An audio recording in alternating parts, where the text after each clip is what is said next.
Boa noite, pessoal. Nosso grupo vai apresentar sobre a hipertensão na atenção primária e nosso grupo é composto por 4 acadêmicas, sendo elas Kelly Cristina, Laísa Vitória, Lorena Neri e Micaele Fonseca. Então, o conceito do que é a hipertensão. A hipertensão arterial é uma doença crônica não transmissível definida por níveis pressóricos, que são os níveis da pressão arterial. Assim, ela é caracterizada pela elevação crônica da pressão arterial, tanto a sistólica quanto a diastólica. Então, a hipertensão arterial ela é uma condição multifatorial, que quer dizer que depende de vários fatores, como eles fatores genéticos, epigenéticos, que é a interação entre os fatores ambientais e os genéticos, e fatores ambientais e sociais. E a gente também caracteriza a hipertensão pela pressão arterial sistólica maior ou igual a 140 milímetros de mercúrio ou a pressão arterial diastólica maior ou igual a 90 milímetros de mercúrio. São essas as referências que a gente tem. E nós podemos caracterizar como hipertensão arterial se a pressão for aferida em 2 ocasiões diferentes e na ausência de medicação antihipertensiva. E a avaliação dessas medidas, elas também podem ser feitas pela monitorização ambulatorial da pressão arterial, que ele é um exame que permite o registro intermitente durante 24 horas da pressão arterial, enquanto o paciente faz suas atividades diárias e enquanto dorme também. A monitorização residencial da pressão arterial, que é com aquele aparelho digital, que é mais prático, né? E a automedida da pressão arterial, que também é por conta própria do paciente. Vamos ver agora a prevalência da hipertensão arterial no Brasil. Os dados da prevalência no país, eles variam de acordo com a metodologia, e segundo a Pesquisa Nacional de Saúde de 2013, 21,4% dos adultos brasileiros autorrelataram hipertensão arterial. Porém, considerando as medidas de pressão arterial aferidas e também os valores que nós temos como referência, o percentual de adultos com pressão arterial mais alta que os valores de referência chegou a 32,3%, o que nos dá um percentual um pouco alto aí de pessoas que podem ter hipertensão e não sabem, né? E detectou-se também que a prevalência era maior em homens e na faixa etária de 70 anos. E quanto à morbidade, nos últimos 10 anos houve tendência de estabilidade nas internações pelas doenças cardiovasculares. E em termos de custos, a hipertensão arterial tem custos atribuíveis maiores que da obesidade e da diabetes. Na última década, 77% dos custos com hospitalizações no SUS com doenças arteriais coronarianas são representados por doenças cardiovasculares associadas à hipertensão arterial. E de 2010 a 2019, aumentaram 32% em reais. Então, aqui a gente pode ver que a hipertensão, em termos de financiamento, ela é maior do que das outras doenças crônicas, né? Como a obesidade e a diabetes. E, infelizmente, em meio de uma década, os custos com as hospitalizações aumentaram de forma significativa, né? Boa noite, pessoal. Eu sou a Lorena e vou estar dando continuidade no trabalho falando a respeito da atenção primária voltada ao paciente com hipertensão arterial. Como nós sabemos, a atenção primária ou a atenção básica, bem como a estratégia de saúde da família, ela é o primeiro contato em que o paciente tem referente ao seu diagnóstico, referente ao sua queixa, seu problema de saúde. Diante disso, o SUS ele traz algumas diretrizes para a gente, como a longitudinalidade, a integralidade, e esses atributos são essenciais para que o profissional tenha ali um contato, uma orientação com o paciente, com a família e com a comunidade. A atenção primária à saúde, a atenção primária em saúde, é reconhecidamente um componente-chave dos sistemas de saúde. Esse reconhecimento fundamenta-se nas evidências do seu impacto na saúde e no desenvolvimento da população. A organização dos serviços de saúde da atenção primária por meio da ASF, Estratégia Saúde da Família, prioriza ações de promoção, proteção e recuperação de saúde de forma integral e contínua. Então, diante disso, a Estratégia Saúde da Família, ela exerce ali na comunidade um papel extremamente fundamental diante de realizações de propostas, né, de estratégias de promoção à saúde, ali incentivando tanto as pessoas que não são diagnosticadas com hipertensão arterial, bem como as que já são diagnosticadas, para ter uma alimentação saudável, práticas de atividades físicas. Isso faz com que não só o tratamento com medicamentos possa ser útil, mas também o não medicamentoso, como vai ser abordado. Então, a estratégia ela visa muito isso. A prevenção, o controle e o diagnóstico de hipertensão arterial é uma atribuição da Estratégia Saúde da Família. Os profissionais de saúde devem conhecer a população que atende, assim é possível traçar um plano de cuidado que atende às necessidades da população. Por isso que a atenção primária ela é como o primeiro contato que o paciente tem, pois a atenção primária ela deve conhecer a comunidade, interagir com a comunidade para traçar essas medidas de controle, né, de promoção, prevenção, essas linhas de cuidado com o paciente com hipertensão arterial. Diagnóstico. Um paciente, para ele ser considerado hipertenso, a pressão arterial dele tem que mantiver, né, acima de 140 por 90 milímetros de mercúrio diariamente. Pois por isso que geralmente os médicos pedem para que os pacientes eles vão à unidade, né? Quem não tem o aparelho em casa, eles vão à unidade para fazer um acompanhamento de sua pressão, porque se diariamente a pressão estiver maior que 140, aí ele já vai entrar com a intervenção, né, com tratamento com antihipertensivos.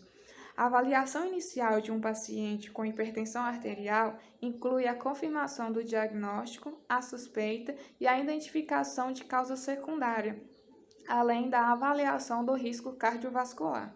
Fazem parte dessa avaliação a medida da pressão arterial no consultório e fora dele, com aparelhos e técnicas adequadas. Temos também a obtenção de histórico médico, tanto pessoal como familiar, e a realização de exame físico e a investigação clínica e laboratorial. Por isso é importante a importância aí de uma boa anamnese mais um bom exame físico no paciente. Classificação. Os limites da pressão arterial, eles considerados normais, eles são bastante arbitrários, eles variam muito de pessoa a pessoa. Eu trouxe essa classificação aqui da 8ª Diretriz Brasileira de Hipertensão, da Sociedade Brasileira Cardiológica do ano de 2020, onde eles trazem para a gente a classificação de uma pressão sistólica normal, ela varia de 120 a 129 milímetros de mercúrio, enquanto a pressão diastólica ela varia de 80 a 84. Um paciente considerado pré-hipertenso, a pressão sistólica dele varia de 130 a 139 e a pressão diastólica de 85 a 89. Uma hipertensão estágio 1, a sua pressão sistólica ela varia de 140 a 159, enquanto a pressão diastólica varia de 90 a 99. Já um paciente com hipertensão estágio 2, a sua pressão sistólica ela varia de 160 a 179 milímetros de mercúrio, a sistólica, enquanto a diastólica ela varia de 100 a 109. Já um paciente considerado estágio 3, hipertenso estágio 3, a pressão sistólica dele vai estar maior ou igual a 180 milímetros de mercúrio e a pressão diastólica maior ou igual a 110. Boa noite. Eu me chamo Kelly e irei falar sobre avaliação clínica e complementar. E vai abordar a história clínica, que é uma avaliação clínica do paciente hipertensivo e ela deve ser feita seguindo o método tradicional, constituída por anamnese e exame físico. A anamnese, ela deve ser realizada com a história clínica completa, perguntas obrigatórias, né, sobre o tempo diagnóstico do paciente e o tratamento, sobre quais medicamentos e a dose que ele está tomando. E também é de muita importância perguntar os sintomas, que vai indicar uma evolução da doença hipertensiva. A história familiar também deve ser obtida para completar o diagnóstico da pressão sobre a hipertensão. E durante a consulta, deve ser questionada, entre outros, a existência de fatores de riscos específicos para a doença evoluir para uma doença cardiovascular. E também é fundamental avaliar o uso de drogas ou medicamentos, né, que o paciente esteja tomando que possa interferir na pressão arterial. E também o exame físico. Ele vai ser um exame minucioso que deve ser realizado com medida correta e repetida da medida da pressão arterial e a frequência cardíaca.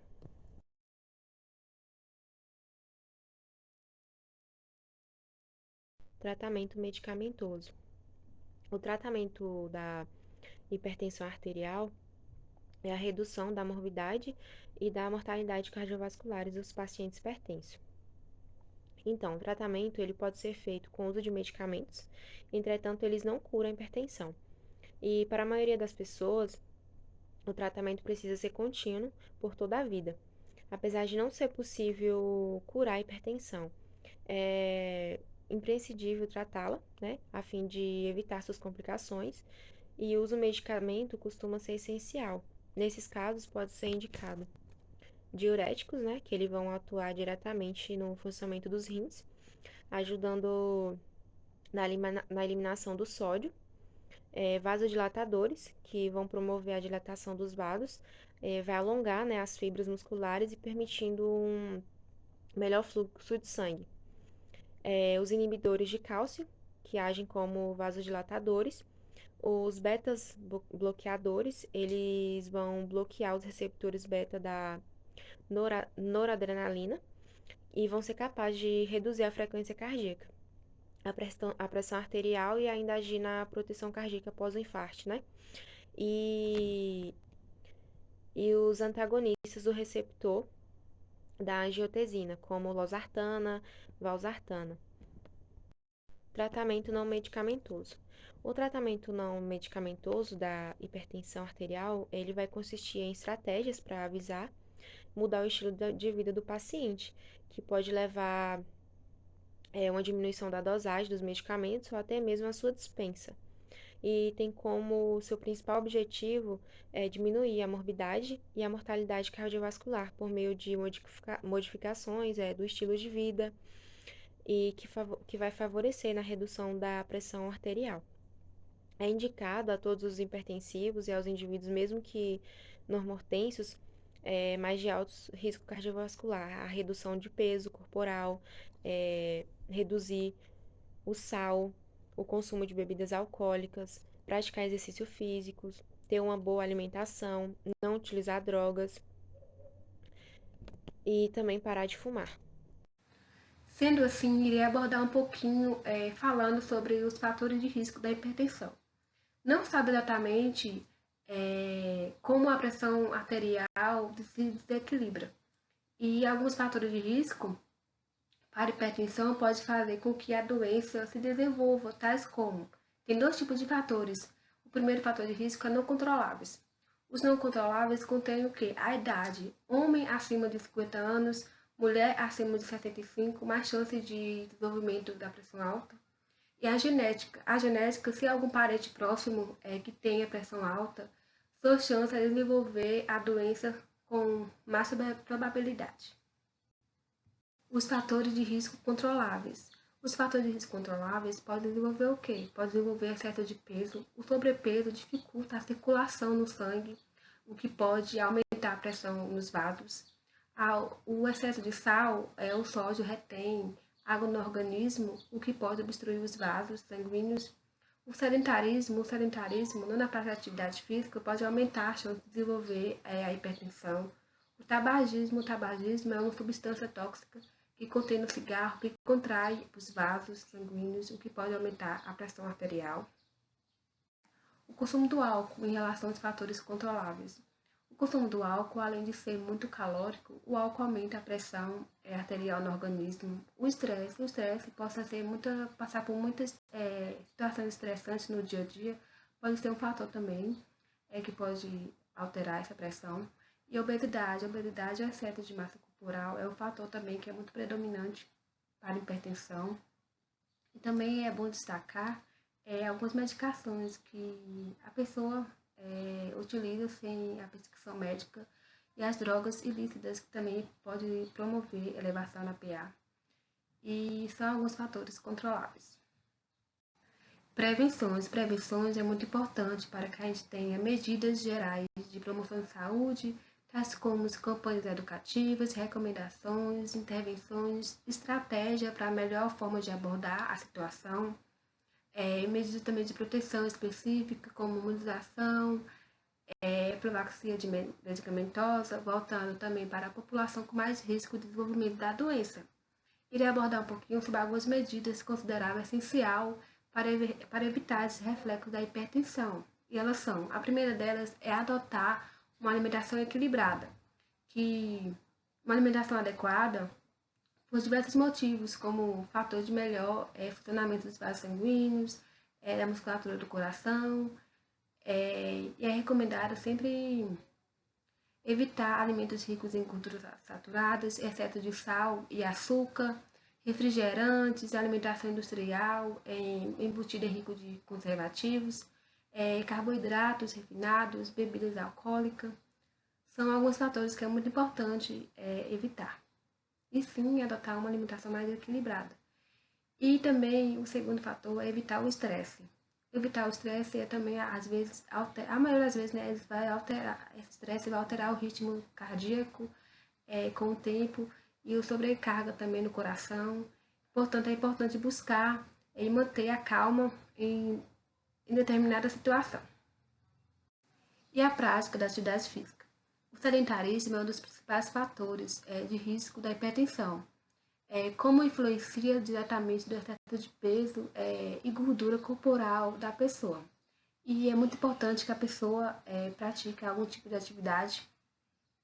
E a atividade física também pode trazer vários benefícios, como reduzir a percentual de gordura, melhorar os níveis de colesterol, fortalecer a estrutura óssea e muscular, evitar o diabetes, melhorar as condições cardiovasculares e a disposição, e por isso que é muito importante a prática de atividade física. Para assim ter uma boa qualidade de vida e não fume. O cigarro é um dos principais fatores de risco para a ocorrência de doença cardiovascular. Consulta de enfermagem, ou também cuidado de enfermagem, é importante que o profissional enfermeiro oriente os pacientes hipertensivos para controlar a sua doença e as possíveis complicações, pois assim ajuda na adesão do tratamento e na sua manutenção. Deve se destacar que a precoce identificação da assistência oferecida, o acompanhamento adequado aos portadores hipertensivos e o estabelecimento de vínculo da unidade básica de saúde é essencial, pois previne algumas complicações e reduz também algumas internações em hospitais e mortalidade para a doença cardiovascular. Também é muito importante algumas ações que contribuem para a mudança de conduta voluntária, favorecendo a qualidade de vida, para prevenir em relação a algumas ações educativas e para que a população fique mais um pouco consciente do que realmente a hipertensão pode causar.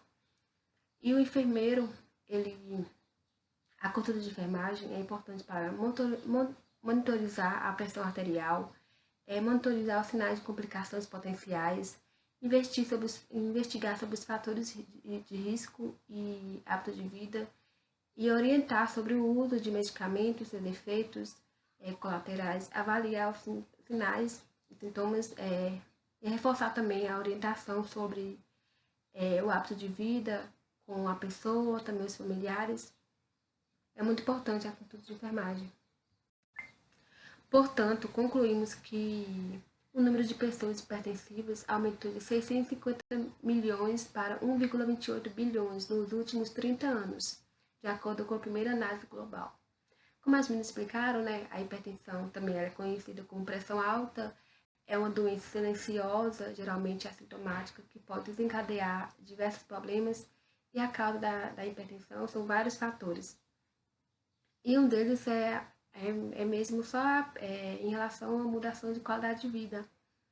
E apesar de não haver cura para essa condição, sim pode ser tratada. E o paciente deve sim ter algumas estratégias para essa prevenção, como atividade física, controle de estresse, abandono de uso de cigarro, consumo reduzido de alguns alimentos. E são algumas pequenas prevenções que pode sim ter, algumas pessoas podem ter, e importante também para a qualidade de vida. E foi isso, espero que todos tenham entendido e muito obrigada.